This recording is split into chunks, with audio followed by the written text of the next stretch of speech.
for the hardest-hitting show in talk radio. The true progressive voice since 2012. This is Southpaws.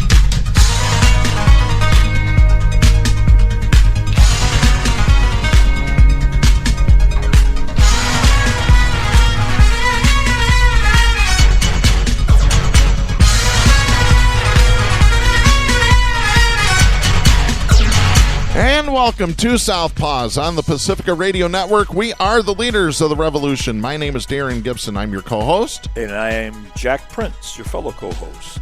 Boy, we got quite a few topics today. We got to talk about what's happening in Ukraine with Russia. A lot of businesses are starting to pull out of Russia right now. We've got some talk about politics. We also need to talk about some drought conditions right down the road from us here. We have a Hammer Time segment as well, so loaded up show today. We'll get to our topics in just a couple of minutes. Before we get started, a couple of reminders that you can follow us on social media by going to facebook.com/Southpaws Radio Show. You can follow us on Twitter at Southpaws Radio. You can follow us on Tumblr at southpawsradioshow.tumblr.com. You can follow us on YouTube by doing a search for Southpaws Radio, and you can become a patron of the show by going to patreon.com/Southpaws Radio. You can listen to the show anytime at Spreaker, Stitcher, Apple Podcast, or Reason.fm by doing a search for Southpaws. Once you found our logo, you found us. We send links to our weekly episodes to our Facebook, Twitter, Tumblr, and YouTube accounts. You can listen to us on Global Community Radio Channel 1 every Saturday night at 11 Eastern, and you can listen to us on great Pacifica stations, including KCEI in Taos, New Mexico, KZGM in Kabul, Missouri, and KEPJ in San Antonio, Texas. So be sure to listen to us there as well. Before we get started with today's show, we do have a couple of corrections from last week. Jack, you had mentioned the song Son of a Preacher Man, and you thought that Cher had performed that song, and I thought it was Janis Joplin. Turns out we were both wrong. It was Dusty Springfield, of all people. We were wrong. We were not as wrong as Lee Chatfield, who in the conversation last week was exposed. And I don't even want to – it's so disgusting. But Cher did not sing it. Yeah, definitely. And the other correction, the senator from Missouri that gave the thumbs up on January 6th was Josh Hawley. So, and we need to mention a couple of things before we get into our topics for today. We are recording this show on Wednesday, March 9th, 2022. It's going to be released on Friday, March 11th. The reason that we're recording early is because I have a colonoscopy on March 10th. So I'm not going to be in much of a condition to record. So we're going to get that one out of the way. We are also recording our show for March 25th today. The reason being is on that day, I'm going to be on an operating table getting my gallbladder removed. So fun stuff. They actually had scheduled it for the 17th.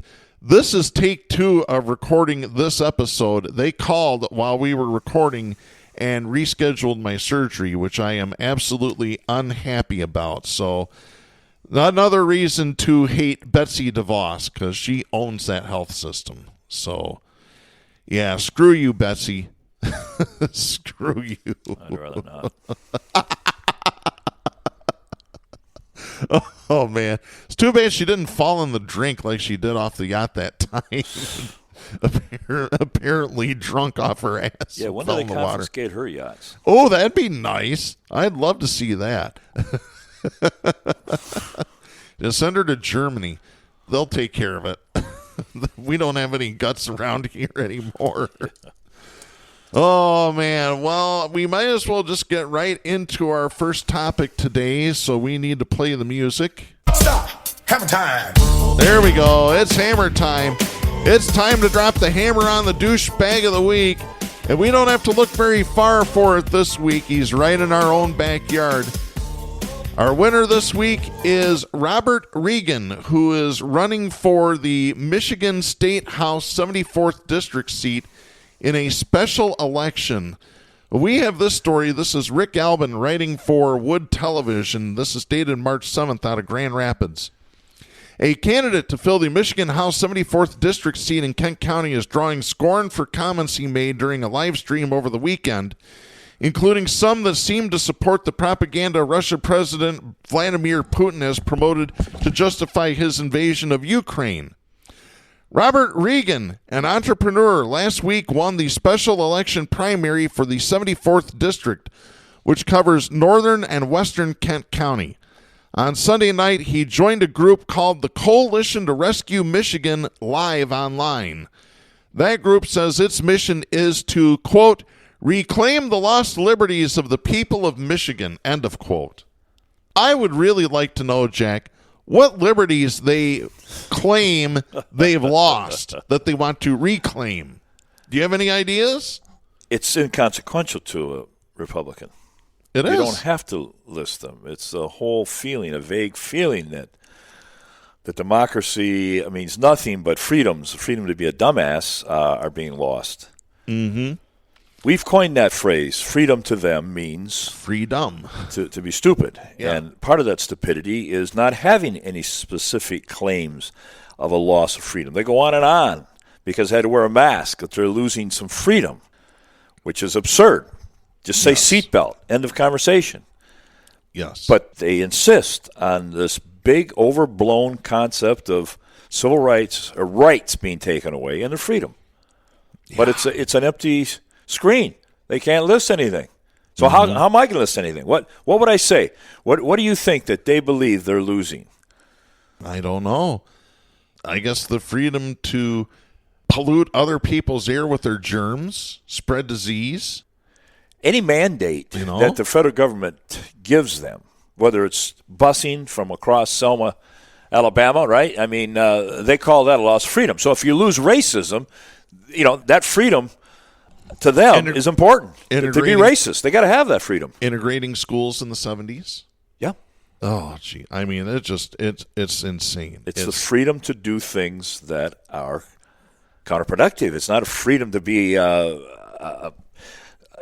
to vote democratically in a fair election. That's not a freedom concern for them. No, it isn't. You call them dumbasses. I'm preferring the term ignoramus. So at Pacifica, I'm quite sure. Yeah. Well, dumbass works too. Let's continue this story. Again, this is Rick Albin, who, by the way, used to be Pete Hoekstra's mouthpiece when Pete was in Congress. Right. Republican Albin, we call him. Yeah. During the live stream, Regan said the United States is weak, and that has contributed to the current situation in Ukraine. Quote, everybody knows how weak we are. Putin is a tyrant. Putin is KGB. We all know who he is. He understands the United States cannot be trusted to protect him against corrupt Ukraine, the money laundering capital of the world, human and drug trafficking. Putin said, I have to protect my country, have to protect my children. I can't count on the United States. So what he did, he took some proactive action. He went in Ukraine, knocked out the biolabs, knocked out the missile sites so he can protect his people, which was all a direct reflection on a weak president. End of quote. Are you getting all this, Jack? Yeah. I mean, it's just insane. Oh, my God.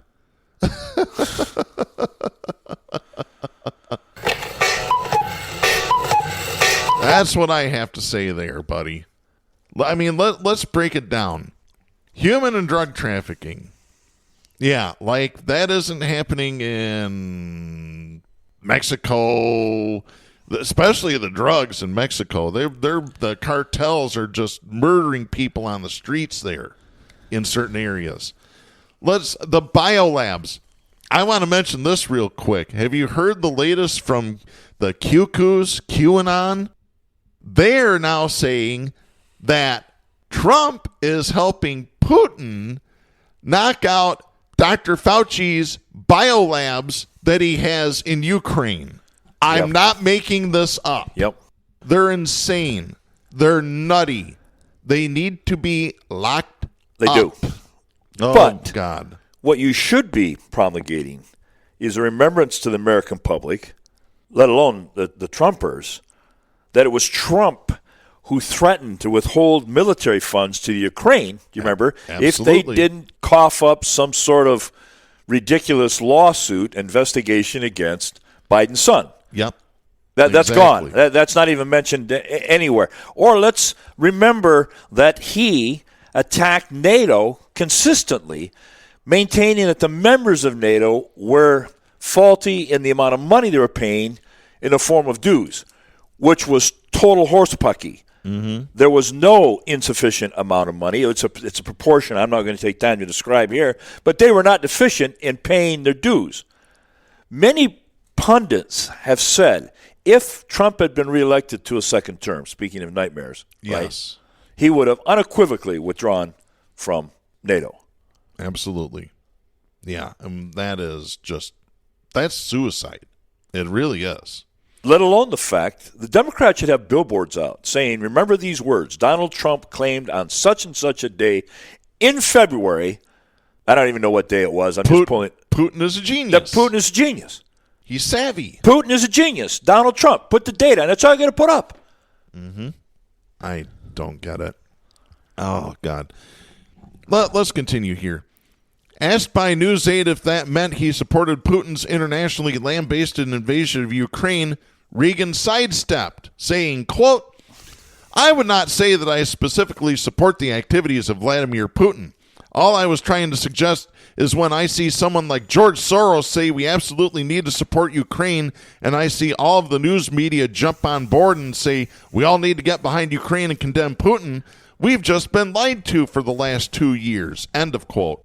No, we've been lied to for the last 4 years under Donald J. Trump. Because that man, I wouldn't trust anything out of his mouth if his tongue was notarized. Honest to God, I wouldn't. He's a pathological serial liar. Period. End of story. Boy, they just punch the same targets, don't they? George Soros, Hillary Clinton. I mean, my God, can't they come up with new material? No, they can't. Yeah, it's like a bad comic, which you probably will find out about this weekend. Yes, I'm dipping my toe back into stand-up comedy, and I'm probably going to dip right back out again.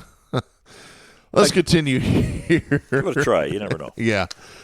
Right here's the reason why he got douchebag of the week. Also during the live stream, Regan advocated for the 2020 election to be decertified. That created a conversation with some dissenting voices and all 6 participants talking all at once, which makes for great radio, let me add. One participant said that 2020 was lost and it was too late. Sorry. So in response to that, here's what Regan said during the live stream. Quote, you know, that's kind of having 3 daughters, and I tell my daughters, well, if rape is inevitable, you should just lie back and enjoy it. That's not how we roll. That's not how I won this election. End of quote. Later, another panelist admonished Regan, saying his comments were shameful. A moderator tried to clarify what he thought Regan meant. Yeah, clarify that, would you? Yeah. Please? As for clarity, later Monday, Regan said he meant to say that he would never say such a thing to his daughters. He told NewsAid, quote, I mean, talk about the lies and things that get ripped out of context. It's the exact opposite. Because what we were talking about, people were saying you should just accept. Just realize this is inevitable. You lost the 2020 election, just accept it and move on to 2022. And my comment was, listen, you would never say something like that to a woman. I have 3 daughters, and I would never say that if rape is inevitable, you should just lie back and enjoy it. I mean, that's horrible. Nobody agrees with that. End of quote. No, you're on your bike and you're backpedaling because you got caught saying what you truly believe, Bobby. Yeah, it's unequivocal. There's no place to backpedal, Darren. It's nuts. See, that's the thing. Republicans can actually tell you what your eyes are seeing, what your ears hear, what your sensory nerves feel. It's not real. No. You didn't hear it. It wasn't said like that. The hell it wasn't said like that. Yeah. I mean, this is just beyond the pale. Absolutely beyond the pale. I mean, we've talked about Regan before. We had the story 2 years ago yeah, when he last ran. his daughters came out on social media and said, please, for the love of God, do not vote for our father. There's an honest plea. Yeah. Oh, there's more. I actually had a friend reach out to me. She said that apparently there's a Twitter account that I need to be following. It's called Michigan Tea. Apparently on that Twitter account, they do deep dives into the Michigan GOP, or she calls it the GQP, because they're all cuckoos. They aggregate all the horrid things they publish on social media, and they tweet it out for everyone to see. According to my friend, Regan hits all the hot spots: anti-woman, anti-Muslim, anti-Semitic, homophobe, you name it. Now listen to this, Jack. He also at one time tried to get a clothing company off the ground that made shorts for what she called well-endowed men.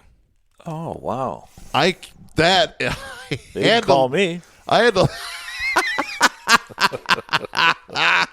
I had to laugh at that one, because I'm sorry, when a guy is talking like that, oh, I need to make a clothing company for men that are well endowed, they usually don't have much in between their legs to begin with.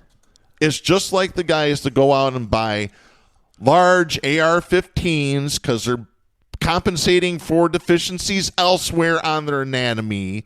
The same ones that get four-wheel drive pickup trucks and get 6-foot-tall tires put on them because they're overcompensating for deficiencies in between their legs. Wait a minute. Let's take that numerically. You mean to tell me 7 out of 10 American vehicles today is a pickup truck? Yeah. So we have 70% of men with an insufficient. I'm talking about the ones that put the 6-foot tires on them. The big they jack them up even higher than they come out of the factory and then put the huge tires on them. Right, I know, but I mean, it's not all of them. It's the ones that do that. They put the aftermarket parts on. I have 14-inch tires. You know what that means? Oh my God. Let's get back to the story before it degenerates any further. Yeah, right. It's got too much potential. Yeah. Democrat Carol Glanville, the Walker City Commissioner who will face Regan in the May 3rd general special election, said that she was appalled by his comments on the live stream. Here's what she told News 8. Quote, "It stunned me. Frankly, it's disgusting. And whether he meant it or not, obviously he meant it or he wouldn't have said it. Those aren't the kind of thoughts that just roll around in somebody's head without having some conviction around them. And the fact that he gives that advice to his daughters is beyond questionable. I mean, I barely know how to respond to this." End of quote. Yeah, really. So, oh my God. This is just beyond the pale stuff. You know what? I need to find the clip here. Where is that? You know what clip I'm looking for, right? Mm-hmm. Does this sound familiar to you folks? It seems to me, first of all, from what I understand from doctors, that's really rare. If it's a legitimate rape, the female body has ways to try to shut that whole thing down. The late and not so great Todd Akin. This is the guy that was running for Congress. Oh, a woman's body can shut down rape if it's a legitimate one. This is the kind of talk you get from the Republicans, from evil, violent, conservative savages. Yeah, I'm sure, Trump has one of those witch doctors that he had coming out, proposing bleach and so forth. Or remember the ones demon seed? Demon sex, yeah. So I'm sure somebody out there would corroborate that for Trump, that a woman's body can fend off pregnancy if under a rape. Yeah. By the way, this story has been picked up nationally. David Eggert writes this for the Associated Press out of Lansing. Top Michigan Republicans are denouncing a legislative candidate over his comments about rape. Republican Robert R.J. Regan made the remarks in a live stream hosted by a conservative group during an exchange about decertifying the 2020 presidential election. And we've already mentioned his comments. By the way, on the day of his unofficial upset victory in last week's House primary in the Grand Rapids area, he called Russia's invasion of Ukraine, quote, "a fake war just like the fake pandemic," end of quote. As we mentioned, he has previously shared anti-Semitic social media posts. By the way, he is favored to win the special election because this area runs red, which means you'll be dead. Red is dead, ain't it? Yeah. Anti-Semitic, homophobic, anti-woman. This guy is a real prince. Pun not intended. No reflection, I know. Yeah. But, that is the prototype Republican DNA. But I would replace the NCE with CK, and then you got him, because he's a prick. So to Robert Regan, I tell my daughters if they're getting raped, they just lay back and enjoy it. Yeah, you're a real douche. We've got this message for you. Don't be a douchebag. Yeah, that's right. Oh, God. I agree with his daughters. Don't vote for their father. For God's sakes, don't do it. Unbelievable. By the way, I want a special mention should go to Bill Barr for Douchebag of the Week for saying all the stuff about Trump, but then when he was asked if Trump won the nomination in 2024, would you vote for Trump? Oh, absolutely. I'm not going to vote for a Democrat. 30 years of bad policy and socialism. And again, like you said, Jack, they have no new material. No, they don't. But let's not just skim over the fact that he identified Trump's big lie as, what was his term for that? Bullshit. Bullshit, yeah. Yeah, exactly.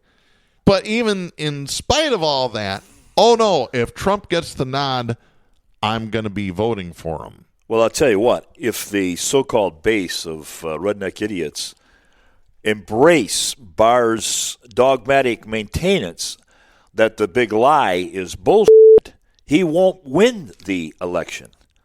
Yeah. That's the air that holds up the whole prospect of his election. Yeah, because they have nothing else. So there's total contradiction on Barr's point. Well, Bill Barr was lazy and stupid, if you believe what Trump wrote in this letter to Lester Holt, which has apparently been published in certain areas. You need to take a good read of that, folks. If you want to see just what kind of nuttiness is happening at Mar-a-Lago, just get a good dose of that. Oh, God. Speaking of getting a good dose of, let's talk a little bit about what's happening in Russia and Ukraine. A lot of businesses are starting to shut down their operations in Russia. Yeah. Announcements were made yesterday that Pepsi, Coca-Cola, Starbucks, and McDonald's are all shutting down their Russian operations. Visa, MasterCard has stopped operations in Russia. Apple is no longer sending their products to Russia. I mean, it's going to really hurt their economy. And then we get the announcement that we're not going to import any more Russian oil. So now the blame is, oh, well, now that's going to shoot up the gas prices more. Why should it? No, let's give you some real education, folks, today. You won't hear this on the networks. You won't hear this on the cable news stations. You'll hear this here, and you might not hear it anywhere else. According to the American Fuel and Petrochemical Industry, this is their own industry group. You know how much of imported oil comes from Russia? Take a guess at a percentage. Out of all the oil that we import into this country, how much of it comes from Russia? A minuscule amount, 3%, which I'm trying to extract. I was doing some math while you're talking here. If you got 10 gallons of gas, at 3%, how much gas in your tank was Russian? Very little of it. Yeah. That you're stressing Darren and mine mathematical abilities on that one. But it's a little trace. You probably spilled 3% at Costco. But the truth is, it's not enough to raise the price of gas 23% or 33%, which is what they're threatening. Yeah. I really believe that the Pentagon sat back and expected this war to be about 2 weeks long. 0.3 of a gallon would come from Russia. 0.3 of a gallon from Russia is Russian gas. Yes. Out of a 10-gallon tank.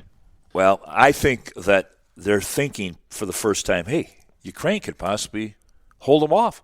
This could be a stalemate. We may actually be able to drive Putin to the table of negotiation. How many days has it been now? It's been at least a couple of weeks now. They did not want the Russian MiGs to go from Poland to Ukraine, and yet they're being forced with pressure and pleading, heartfelt pleadings from the people in Ukraine to stop the bombing, indiscriminate bombing. The strength of Russia is not on the ground, folks, if you haven't noticed this. Their soldiers are half-heartedly fighting erratically. They really are. Yeah. So their strength is to bomb cities and kill people to capitulate the country because of just the sheer misery. You take that air superiority away, it's a stalemate. It absolutely is. Like you said, the Russian soldiers are just not into it. And even the ones that are, they're finding that there's shortages of food, there's shortages of fuel for the tanks. They've got abandoned tanks all over Ukraine. And it's too much area. It's too big a country for 180,000 troops who now are tired as hell. And now there's been talk here, even among people that call themselves progressives. Well, what would Russia want with Ukraine? You folks need to take a look at the history of Ukraine. One of the largest agricultural, I believe it's the largest in Europe. Basket. The breadbasket of Europe. They've got oil reserves. They've got mineral reserves. They've got a lot of stuff that is ideal for not just Russia, for China, for that matter, the United States. I hate to say it, but we do. We strip all these other countries of all their natural resources because we need that semiconductor for cars or whatever, And folks, don't get this mixed up. I hear people say, well, what about the United States? We bombed Iraq indiscriminately. We bombed and bombed and bombed. We put more munitions into Iran and Iraq than we did in World War II. We are as imperialistic as Russia. Guess what? That's all true. It is true. That's all true. But that does not mean you don't stop this aggressor as fast and as I'll march against the imperialism of the United States. I'll do all that I can, but I'm not going to sit and say, oh, the hell, we don't want to mix into this and stop them. They're not doing anything we don't do. Mm-hmm. That's ass backwards. Yeah. I mean, it is. It's completely disgusting. And here's the thing. I've got people that live overseas that are friends of mine on Facebook. And the comment, let me try and find her comment here. I believe she's originally from Australia. No, it's actually one of my friends here in this country. Says, I don't even care if prices go up over not accepting gas from Russia. It's morally right to not support fascism. Absolutely. But I can tell you what, I'll phrase it this way. The lack of importing oil from Russia is not the cause of gas prices going up. You want to know why your gas prices are going up? One word, greed. It is the greed of the rich, of these oil companies that have seen record profits. They want more. It's just like Carlin says about the rich. They want more, and they're going to get it because they own this country. This is why I get on this show every week. And it's not hyperbole. It's not just a saying. I mean it when I say eat the rich. Literally. Do what they did in the Netherlands in 1672. They didn't like one of their ministers. They grabbed him, boiled him, ate him. Folks, the equation that Darren is speaking of is you have Biden. Let's think of this as a fraction. Biden on the top of the line in the fraction. Underneath it, you have the oil companies. The oil companies win if they divide into Biden's popularity in two ways. Number one, the blame, crazily, is being put on Biden's head for the high oil prices. So they make it two ways, Darren. They make a profit, which is your explanation, right? Mm-hmm. But they also ruin Biden because Biden's getting blame for the price. It's no different than the inflation hoax. We're being told that the inflation, and I'm stretching this a bit, is almost inevitable, right? Yeah. Baloney. But that's absolutely not true.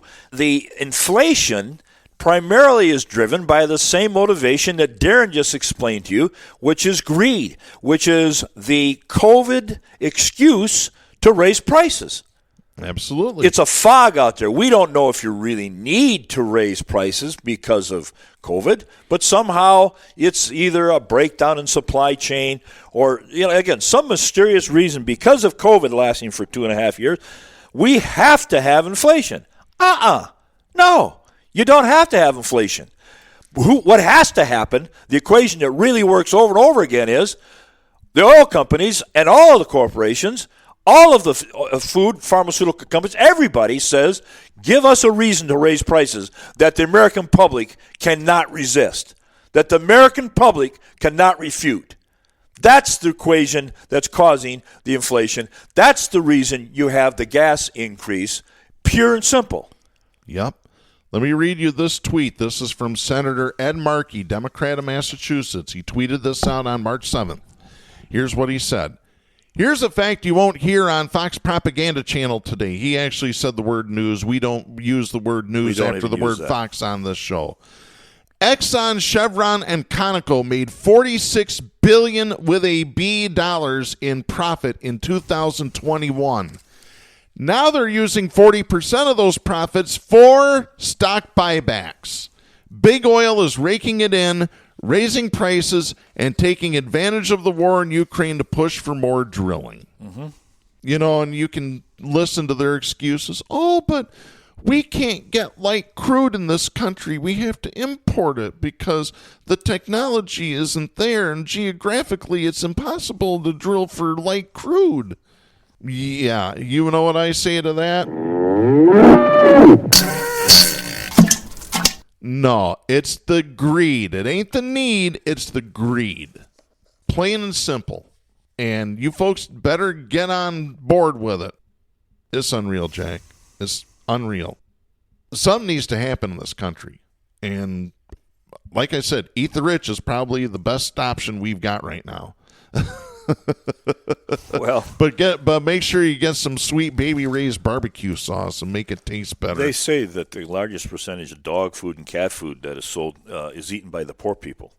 And I believe it. Yeah, but let's switch that. Let's just go and get some nice fleshy billionaires. And there goes Rascal. He's decided. You Did mentioned you heard cat food. Yeah. Rascal's helping produce the show today. Oh my gosh.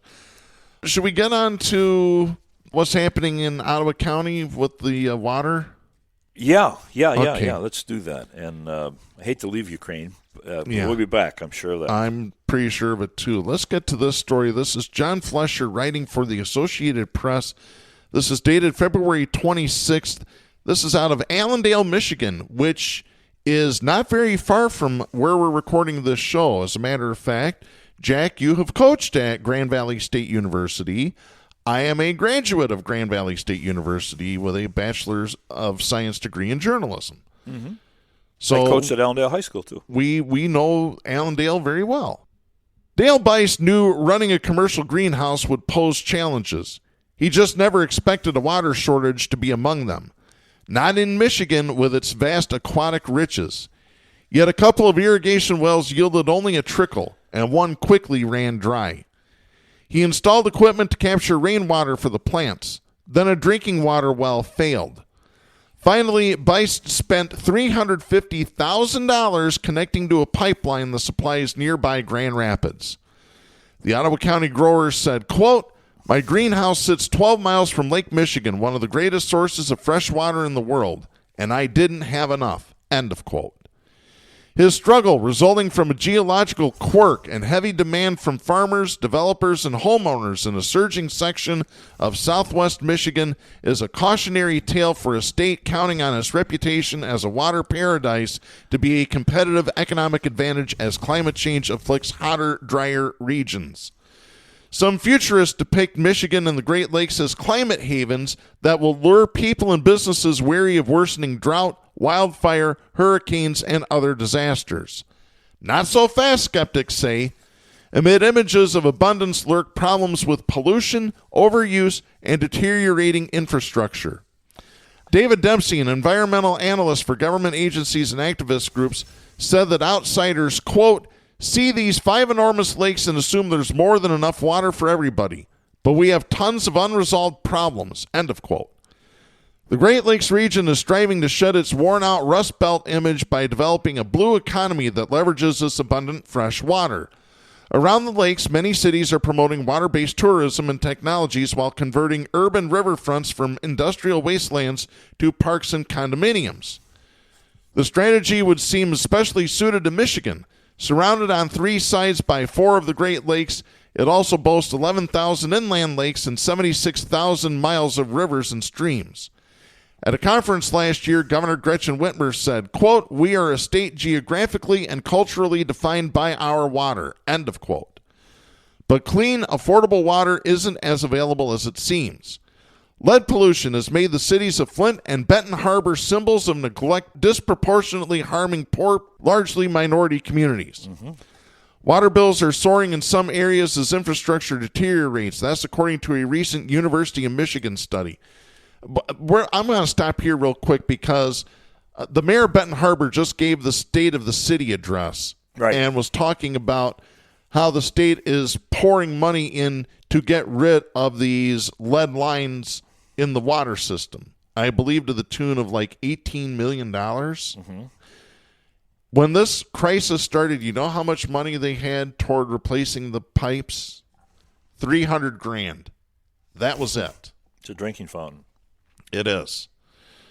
So, yeah, we neglect Benton Harbor, Detroit, Flint.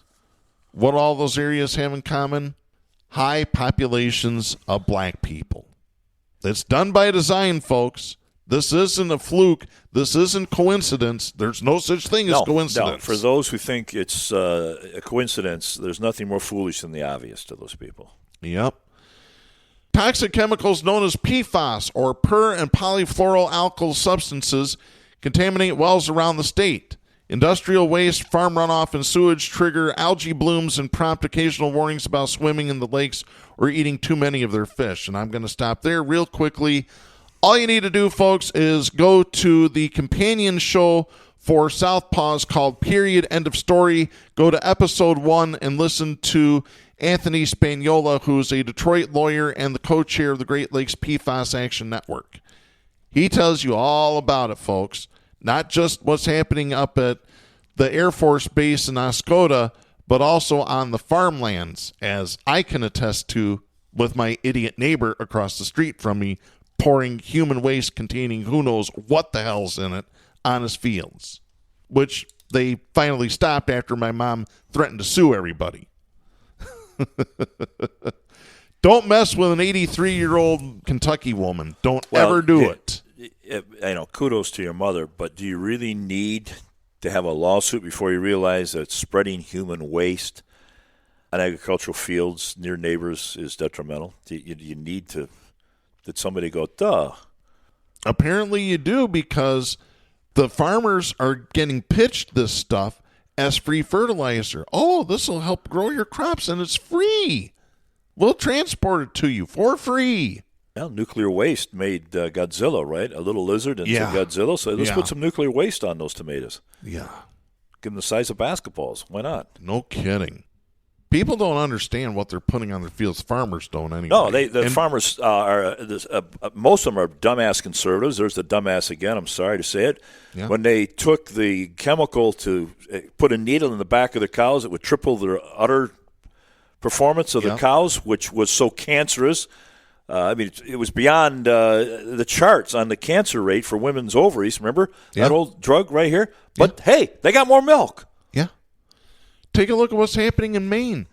There's farmers in Maine that have spread human waste on their fields that now are wondering if they can ever grow crops again. Now they're getting a guilty conscience about, my crops have PFAS in it. I can't sell this to people. I'm going out of business. Folks, west of us into Ottawa County, which from where I'm sitting is maybe a mile west, okay? Yes. There's large farmers. Some of them grow Christmas trees. There's a lot of, because of the river valley with the crater, or not the crater, but the ice age, There's this beautiful flat land with muck out there, but it needs water. And so they irrigate. They draw out of the aquifer. They're taking water out to make huge profits. Where some plants would go naturally, but like the cow, if you give them a chemical, you get more milk. So if you take and steal the aquifer water, you're going to get more profit. Absolutely. By the way, in the state of Michigan, it is illegal for muck farmers to put human waste on there. They've been told not to do it, which I didn't know that. Let me continue the story here. And while Michigan does not share the growing crisis with depleted reservoirs and aquifers that haunt the West, that situation may be about to change, at least in high-demand areas. The reason, despite all that surface water, nearly half of Michigan's residents get their supplies from underground. The state has the most household wells in the United States. I did not know that. Wow. Yeah, because it's so close to the surface. Yeah. Collectively, the Great Lakes region is believed to have enough groundwater to fill another Lake Huron, but it isn't evenly distributed or accessible. David Lush, geography professor emeritus with Michigan State University, said, quote, "This resource is vast, but it's finite, and the public isn't aware of that.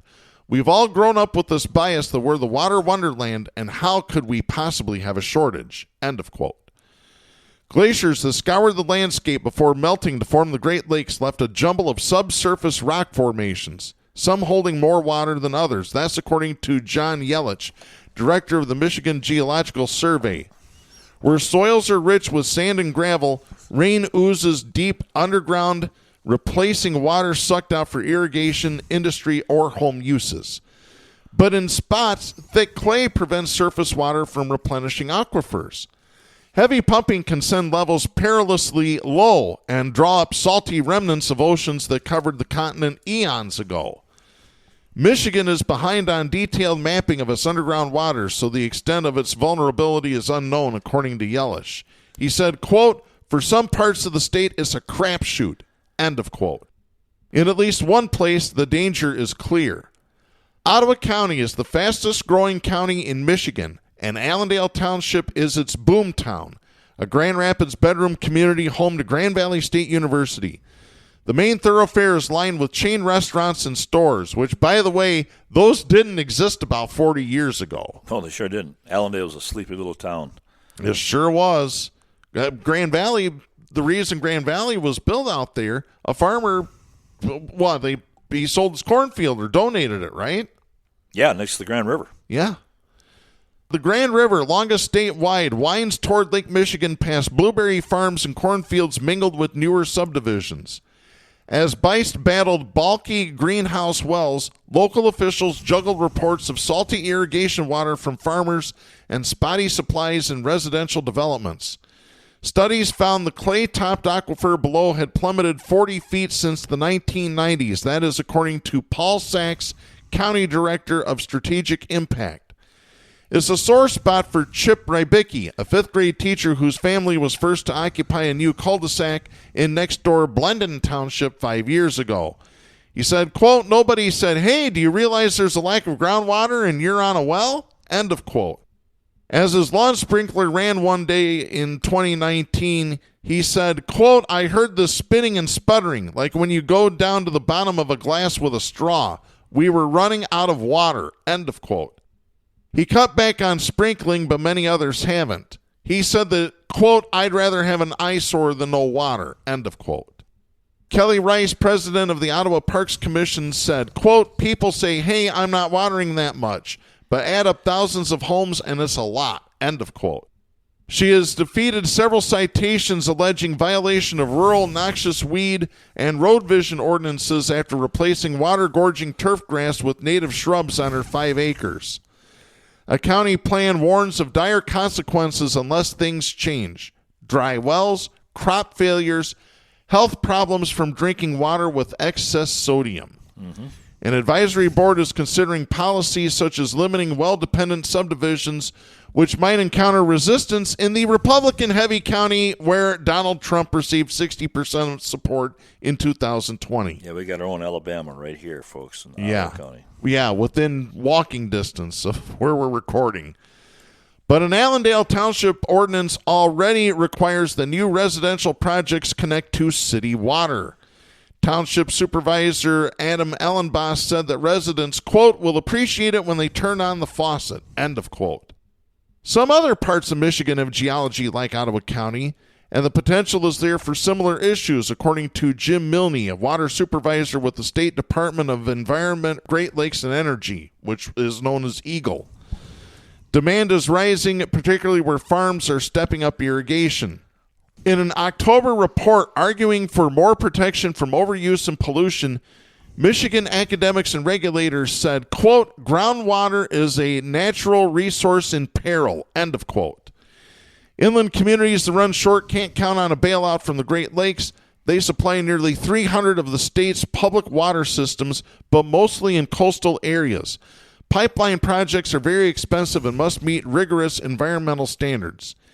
Instead, experts recommend persuading people to take conservation seriously. Alan Steinman, a Grand Valley State water quality professor, said, quote, marketing the blue economy is a good idea, but we don't want to go the way of the lumber barons who said they saw a century's worth of timber in Michigan and wiped it out in 10 years, end of quote. So that's what's happening just down the road from here. Yeah, Jack. I taught it and coached at Allendale High School before I was at Grand Valley, so I was familiar with that area. Yes. And the amount of millionaire kids walking around the halls of Allendale High School, it's quite ubiquitous. And if you ask them where their family got their money, they got it right out of the ground. They own these large tracts, and they have more florist companies out there. Matter of fact, maybe the biggest indoor florist in the Midwest, I'm not exaggerating, is right on M45. It's Beist Florist. It's gigantic. Yeah, Dale Beist, who was mentioned in the story here. I coached his son. So I know the family. I know the whole area. And the gold there is not oil. It's the water that came, and I say past tense, out of the ground so readily. It was a magic, this ground quality, this level ground and the constituents of the soil, plus that water, was a gold mine. We're talking Countryside Greenhouse, right? Countryside Greenhouse, exactly. Yep. I know right where it is. Over 25 years ago, I bought an acre, a quarter mile from Lake Michigan, and I built a house. I went to Volkswagen Hardware in Holland, got a well point, drove it down by hand. 23 feet I went down and got water that passed the check, Ottawa County Quality for Water. It cost me about $75 to get water. Wow. It was that easy. Today, as you said, it's probably, I haven't been out to the home that I built in a long time, it's probably contaminated because the water level is not that fresh water any longer. It's got too much sulfur in it from the pesticides and from the fertilizer that's going on these ubiquitous farms. And that goes right into the rivers and right back out to Lake Michigan, where it gets pumped right back into Grand Rapids. You wouldn't and all think the suburbs. That this natural beauty, Lake Superior has 3 quadrillion gallons of water, a tenth of the world's fresh water. The water there is so cold, it's the only lake in the United States where dead bodies will not float. It doesn't allow bacteria to form in their body, so they sink and they stay sunk. No other lake like that. Wow. And here we want to pit that against man's greed, against conservative farmers' greed and tendency to take away the value of our terrain and our land and our water. That's been their MO for a long time. That earth is for them to go. They take the Bible and said, hey, God said right here, you can name all the plants. It's all yours. You're a steward of the earth. It's theirs for their use. They have no idea of community concern. Mm-hmm. You can pit all this water against their greed. I can tell you who's going to win. Greed's going to win. You're damn because right. It always has. And there's too many other examples here in the United States where it won. Yeah. Take a look at the late T. Boone Pickens, the big oil magnate. What was he doing before he died? He got out of oil. He was doing water pipelines because he knew where the future was going. Well, you go to Costco, 5th row back, they sell palm for $9.99 a gallon. It's made out of pomegranates that are crushed. They come from a valley in California. There's no place else. You can't buy a pomegranate anyplace else that's grown naturally. Yeah. And how can it grow in the middle of this valley of California, which is essentially a desert? Because a guy went to conservative legislatures in California and said, I want to take water out of the river that you designed from the floods from the northern mountains in California to go all the way to L.A. I want to subvert hundreds of millions of gallons of water because I bought all this cheap land. I'll irrigate it, and I'll make a huge profit. And today he is a huge Republican power, him and his wife. Yeah. We've talked about the Resnicks on the show before. We sure as hell have, and that's the model. You can stretch that across the United States. That's just unbelievable. Oh, yeah. It is. Dates, almonds, you name it. Because there are certain things that we use that take a tremendous amount of water to grow a tiny amount of a product. Out of a real estate deal that Resnick's dad made a huge amount of money. He gave this money, I don't know how many millions to him. What did Resnick do? He bought land that was almost without any value. Nobody knew why he bought it. He's stealing the communal resource of water for his huge profit. That is the MO of the conservative businessman. So this kind of ties back to our original decision this morning to say the real problem out there isn't the 3%. It's greed. It is. It really is, folks. And it's abundant everywhere. Every industry. It's nothing but greed. The food industry. You rattled them off, Jack. The food industry. The pharmaceutical industry, or what you call the harmaceutical industry. Yeah. We mentioned last week. Yeah. I love that phrase, by the way. That's great. The oil industry. I mean, it's just... It's the same MO every place. Yeah, it certainly is. I know you had some other topics. I just real briefly want to say, mention. Speaking of local issues like Ottawa County, here in Michigan, there's a piece of legislation that's been proposed. I'm not sure who wrote the bill, that would mention in public schools the industrial schools formed just specifically for Native American children that were stolen from their families out west, brought here, put into these schools. Their name was taken away from them. Their language was taken away from them, and then they were adopted out to white families to be Americanized. That there's no stretch in that description. What's interesting is now this educational commission in Michigan has decided we better tell the kids in the public schools about this so that when these uglies come out, we can't hear anybody say, I never learned that in high school. I never heard of Smedley Butler's name or his name. Smedley Butler. Yeah, I never knew we put kids in these schools. I didn't know. So they got egg on their face. They got to pick it off, right? Yep. Trouble is, the legislation they have to put it in the public schools omits one big thing. They can't use the word genocide. Yep. And as a matter of fact, I've got that story right here. Our good friend Jeff Smith at GRID, Grand Rapids Institute for Information Democracy, GRIID.org. He says, last Monday, MLive reported that there is currently a bill in the state legislature that would encourage public schools in Michigan to teach about the history of native boarding schools. According to MLive, State Senator Wayne Schmidt, Republican of Traverse City, there you go, introduced Senate Bill 876 in February in an effort to raise awareness about the history of Indian boarding schools in Michigan and encourage the State Board of Education to include the material in statewide curriculum standards. So then it goes down into the removal of the word genocide. You can't use the word genocide when talking about what we did to the native people. But what Jeff other goes so word deep. Is it? He gets the actual legal definition of genocide that was made by the United States. Yeah. And it includes moving people from one area to another, which they clearly did. Let me read this here. This is Article 2 of the Genocide Convention that was agreed upon in 1948. Good year. In the present convention, genocide means any of the following acts committed with intent to destroy, in whole or in part, a national, ethnical, racial, or religious group such as 1. Killing members of the group, 2. Causing serious bodily or mental harm to members of the group, 3. Deliberately inflicting on the group conditions of life calculated to bring about its physical destruction in whole or in part, 4. Imposing measures intended to prevent births within the group, and 5. Forcibly transferring children of the group to another group. Bingo. Which is what the Catholic and Christian schools and churches have been doing since the 1800s. And we might as well say they're still doing it today with outfits like Bethany Christian Services, in my opinion, which we've talked about on this show a bunch of times, and it's just amazing. You know where this came from, don't you? You know where the whole idea to take children and make them into white children with white names, Christian names, you know where they came from? No. It was a Confederate soldier came Really? up with the idea. Yeah, way, way, way back. Wow. And ran with it. Unbelievable.